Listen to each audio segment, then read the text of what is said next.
পুরো জুলাই আগস্টে সরাসরি গণহত্যা চালিয়েছিল, প্রকাশ্যে দিনে দুপুরে যারা গুলি করেছিল তাদের একজনেরও বিচার প্রক্রিয়া ঢাকা বিশ্ববিদ্যালয় শুরু না করে এবং আওয়ামী লীগের দোসর শিক্ষক যারা যারা পেশিবাদের পক্ষে ছিল তাদের বিচার প্রক্রিয়ার কোনো অগ্রগতি না করে এবং কর্মকর্তা কর্মচারীদের ন্যূনতম বিচার প্রক্রিয়া শুরু না করে এবং বাংলাদেশের প্রকাশ্যে যারা গণতান্ত্রিক রাজনীতি করেছে গত 17 বছর সেই ছাত্র সংগঠনের সংস্কারগুলোকে আমলে না নিয়ে ডাকসুর যে তফসিল ঘোষণা করা হয়েছে সেই তফসিলকে আমরা স্বাগত জানাচ্ছি। আমরা মনে করি যে গণ অভ্যুত্থান পরবর্তী সময়ে অন্তত বাংলাদেশের যেই ছাত্র রাজনীতির যে স্পিড ধারণ করে বাংলাদেশ জাতীয়তাবাদী ছাত্রদল এগিয়ে যাচ্ছিল, সেখানে আমাদের দাবি ছিল, শুধু আমাদের নয়, বাংলাদেশের অনেক শীর্ষ প্রকাশ্যে গণতান্ত্রিক ছাত্র সংগঠনগুলো যারা খুনি সংগঠন ছাত্রলীগের বিচার দাবি করেছিল, আওয়ামী লীগ দোসরদের বিচার দাবি করেছে, যে সকল কর্মকর্তা কর্মচারী যারা এই নির্বাচনে যারা সংযুক্ত থাকবেন তাদের কোনোরূপ বিচার না করে সংস্কারের বিষয়টা আমলে না নিয়ে এরকম নির্বাচন আমার কাছে দুঃখজনক মনে হয়। তারপরেও আমরা শুধু সাধারণ শিক্ষার্থীদের স্পিরিটকে ধারণ করে আমরা মনে করি এটা একটা ইতিবাচক পদক্ষেপ। তারপরে এই স্বল্প সময়ের মধ্যে আমরা মনে করি যে সকল ছাত্রলীগ খুনিদের বিচার প্রক্রিয়া, আওয়ামী লীগ দোষর শিক্ষকদের বিচার প্রক্রিয়া এগিয়ে নেওয়া উচিত বলে আমরা মনে করি। আজকে সবেমাত্র তফসিল হয়েছে, এটি আলাপ আলোচনা থাকবে আমাদের কেন্দ্রীয় সংসদের আমাদের যারা সহকর্মী রয়েছে তাদের সাথে আলাপ আলোচনা করে সিদ্ধান্ত নিতে হবে। এখনো পর্যন্ত কোনো সিদ্ধান্ত আসলে আমরা গৃহীত করিনি, এগুলো আলাপ আলোচনা চলমান রয়েছে।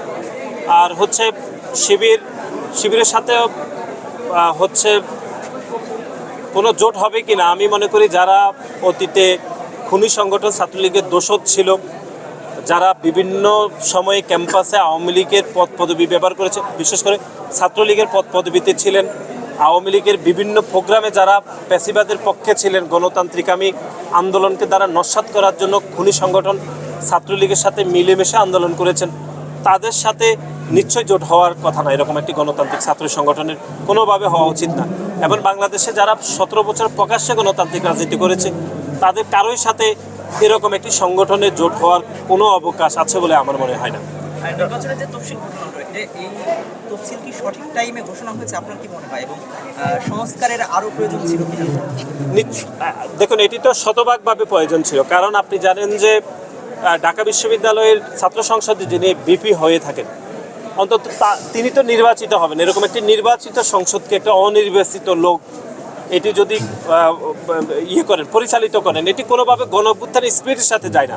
কারণ আপনি গণ অভ্যুত্থানের আগে এরকম একটা ছিল, এখন আপনি একটি নির্বাচিত ছাত্র সংসদকে অনির্বাচিত একজন ব্যক্তি চাইলে ওনার মতের যদি বিরোধ হয় উনি এটিকে বহিষ্কার করে দিতে পারবেন, বিলুপ্ত করে দিতে পারবেন, যে কোনো সিদ্ধান্ত উনি এককভাবে নিতে পারেন।